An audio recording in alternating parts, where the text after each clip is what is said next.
কিসের ধোয়ার গন্ধ এটা? কি পুড়তেছে? আমার কাছে তো মনে হলো যে এখানে তো কাঠ পুড়াবে না, পুরোপুরি ধোঁয়ার গন্ধ হইতেছে।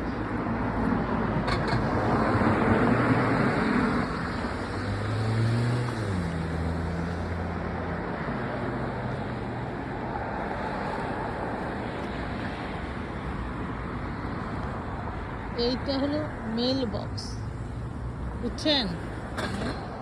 এইটা হলো চিঠির মেল বক্স।